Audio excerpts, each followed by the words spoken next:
అంటే కొడాలి నాని గారు ఏమంటున్నారంటే అటు వల్లభనేని వంశీని అరెస్ట్ చేశారు. ఒకవేళ నెక్స్ట్ నా మీద 3 కేసులు పెట్టారు. 3 కాకపోతే 30 కేసులు పెట్టుకోండి. మా లాయర్లు కూడా ఖాళీగానే ఉన్నారు అంటున్నారు. కేసు మేము ఊరికే పెట్టాం కదా, వాళ్ళకిలాగా పెట్టలేదు కదా. ఇప్పుడు వాళ్ళు మా అందరి మీద కేసులు పెట్టారు. సంబంధం లేని దాంట్లో నన్ను తీసుకెళ్ళి ఒక హత్య కేసులో పెట్టి 54 రోజులు పెట్టించారు. ఇందుట్లో మేమేం చేయలేదు. మేము నిజంగా కేసులు పెట్టాలి, వీళ్ళని అరెస్టులు చేయాలి, మేము కూడా వాళ్ళకి కక్ష సాధింపు చర్యలు చేయాలంటే వాళ్ళు ఎవరు కూడా వాళ్ళ రోడ్ల మీద తిరిగే పరిస్థితి ఉండదు. ఇవాళ జగన్మోహన్ రెడ్డి గారు వచ్చి స్వేచ్ఛగా రోడ్ల మీదకి వచ్చి మాట్లాడుతూ ఉన్నాడు. ఆ రోజుకి అది మమ్మల్ని అందరినీ ఏ రకంగా తాళ్ళు కట్టేసి ఇళ్లలోంచి రానివ్వకుండా హౌస్ అరెస్టులు చేసి ఎక్కడికక్కడ మా కార్యకర్తలందరి మీద కూడా దాడులు చేపించి ఇవన్నీ కూడా మర్చిపోలేదు. ఇంకా మేము వచ్చి దాదాపు 8 నెలలు అవుతుంది. ఈ 8 నెలల కాలంలో ఏ ఒక్కళ్ళ మీద కూడా అక్రమంగా మేము కేసులు పెట్టలే, లేకపోతే అక్రమంగా మేము తీసుకెళ్ళి అరెస్టులు చేయలే. మేము ఏదైతే పారదర్శకంగా రాష్ట్రాన్ని ముందుకు తీసుకెళ్ళాలి అదే పనిలో ఉన్నాం. అంతే తప్ప ఇవాళ ఎవరు చేసిన దీనికి ఎవరు తప్పించుకోలేరు. కొడాలి నాని గారు ఎన్ని మాట్లాడారు, లేకపోతే అక్కడ క్యాష్నలు పెట్టి రాష్ట్ర పరువుని దిగజార్చారు, అక్రమంగా ఎంతోమంది ఆస్తుల్ని ఆక్రమించుకున్నారు, అవన్నీ కూడా ఉన్నాయి. మొత్తం కూడా బయటకు వస్తాయి. ప్రభుత్వాన్ని అడ్డం పెట్టుకుని ఏదైతే ఆ రోజున ఇళ్ల స్థలాల విషయాల్లో కానీ G+3 ఇళ్లలో కానీ వాళ్ళు చేసినటువంటి అన్నీ కూడా బయటకు వస్తాయి. అంటే ఉందో అవకాశం కొడాలి నానిని కూడా అరెస్ట్ చేసే అవకాశం.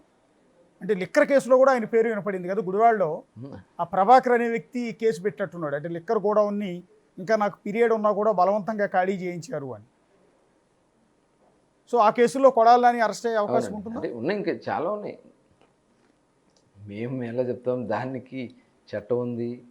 చట్ట ప్రకారం వాళ్ళు ఏ టైంలో ఎవరి మీద ఎలాంటి చర్యలు తీసుకోవాలో దాని ప్రకారం తీసుకుంటారు. అంటే పర్టికులర్గా మీ కాన్స్టిట్యున్సీకి సంబంధించి పేరుని నాని అంటే మీరు ఇందాక కూడా ఒక అలిగేషన్ చేశారు. ఒక హత్య కేసులో నన్ను అరెస్ట్ చేయించి అక్రమంగా అరెస్ట్ చేయించి 54 రోజుల పాటు జైల్లో పెట్టారు. బహుశా అటు చంద్రబాబు గారు మీరే అనుకుంటా అన్ని రోజుల పాటు జైల్లో ఉన్నది టీడీపీలో. అవునండి. సో ఆ కేసులో పేరుని నాని మీద కదా మీరు గతంలో ఆరోపించింది. అవునండి. పేరు నాని జగన్ అందరూ కలిసి మమ్మల్ని అంటే తెలుగుదేశం లీడర్షిప్ని అణిచేయాలని వాళ్ళ ప్రయత్నం. దానిలో భాగంగా మా మీద అచ్చెన్నాయుడు గారి మీద సంబంధమైన కేసులో అచ్చెన్నాయుడు గారి మీద పెట్టారు, యనమల రామకృష్ణ గారి మీద పెట్టారు. ఒక మ్యారేజ్కి వెళ్ళి అక్షంతలు వేసినందుకు యనమల రామకృష్ణ గారి మీద, అదేవిధంగా రాజప్ప గారి మీద SC/ST కేసు, అదేవిధంగా తెలుగుదేశం నాయకులు అందరి మీద కూడా అక్కడ జేసీ ప్రభాకర్ రెడ్డి గారి మీద, వాళ్ళ కుటుంబ సభ్యులు అందరి మీద పెట్టారు అక్కడ. అట్లాగే BC జనార్దన్ రెడ్డి గారి మీద, మరి మా నాయకులు అందరి మీద దాదాపు ఇక్కడ దూళిపల్లి నరేంద్ర గారి మీద పెట్టారు, దేవినేని ఉమామహేశ్వర గారి మీద పెట్టారు. వీళ్ళందరూ తీసుకెళ్ళి జైల్లో పెట్టారు. మేము ఆ రకంగా మేము చేయట్లా. ఇవాళ పేర్ని నాని గారు బియ్యం వాళ్ళ గోడౌన్లో ఉన్నటువంటి బియ్యాన్ని ఆయనే అక్రమంగా తరలిచ్చారని చెప్పి మరి అక్కడ బియ్యం మిస్ అయింది వాస్తవం.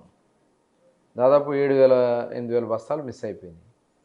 ప్రజలకి ఇవ్వాల్సినటువంటి PDS బియ్యం 8,000 బస్తాలు, దగ్గర దగ్గర 7,500 బస్తాలు ఎక్కడికి పోయినాయి? మేమేమి కంప్లైంట్ ఇవ్వలేదే.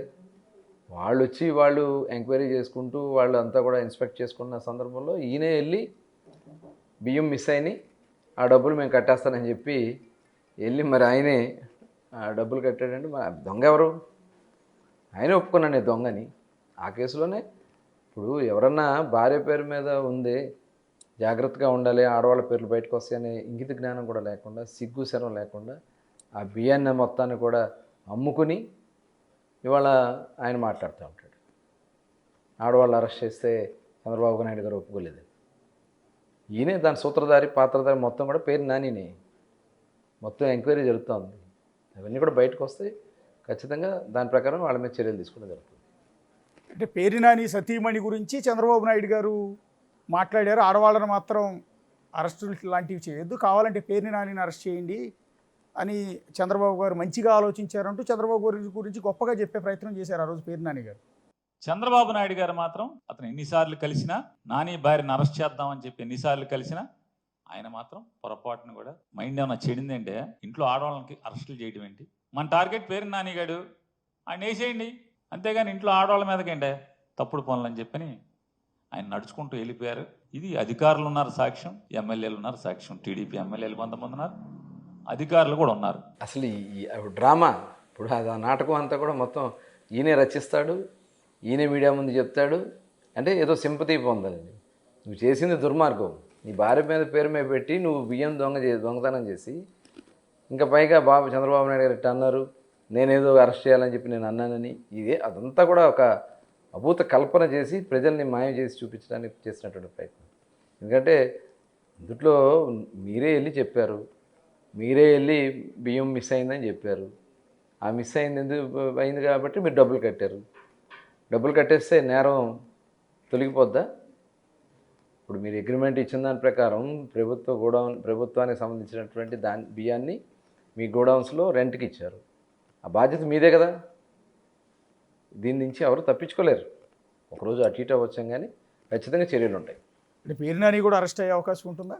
ఆటోమేటిక్గా మరి నేరం చేస్తే ఎవరైనా చట్టం ముందు తప్పించుకోలేరు కదండి. అంటే చాలామంది అంటున్నది ఏంటంటే నారా లోకేష్ రెడ్ బుక్లో ఉన్న పేర్ల ప్రకారం ఒక్కొక్కరిని వేధిస్తూ ఉన్నారు, అందరిని అరెస్టులు చేస్తూ ఉన్నారు. నిజంగా రెడ్ బుక్లో ఆ పేర్లన్నీ ఉన్నాయా? వీళ్ళకి అందరికీ రెడ్ బుక్ ఫోబియా పట్టుకుందండి. వీళ్ళకి కళ్ళు తెరిస్తే రెడ్ బుక్ కనబడుతుంది వాళ్ళకి. ఎందుకంటే వాళ్ళు తప్పులు చేశారు కాబట్టి. ఇవాళ మేము నిజంగా రెడ్ బుక్ లాగో లేకపోతే వాంటెడ్గా కావాలని చెప్పి కేసులు పెట్టాలంటే 8 నెలల దాకా ఆగక్కర్లా. నెల 2 నెలల్లోనే మొత్తం అందరినీ తీసుకెళ్ళి లోన్ పెట్టేవాడు. మాకు అలాంటి ఆలోచన లేదు. మాకు ఎవరైతే తప్పులు చేశారో వాళ్ళ ఒక్కొక్కటి బయటకు వస్తే వచ్చిన దాని ప్రకారం వాళ్ళ మీద చర్యలు తీసుకోవడం జరుగుతుంది. తప్పు చేయనప్పుడు వాళ్ళకెందుకు భయం? తప్పు చేశారు కాబట్టి వాళ్ళు ఒక్కొక్కరు వణికిపోతా ఉన్నారు. రెడ్ బుక్ అని చెప్పి భయపడిపోతా ఉన్నారు. For more videos like this, subscribe Big TV channel.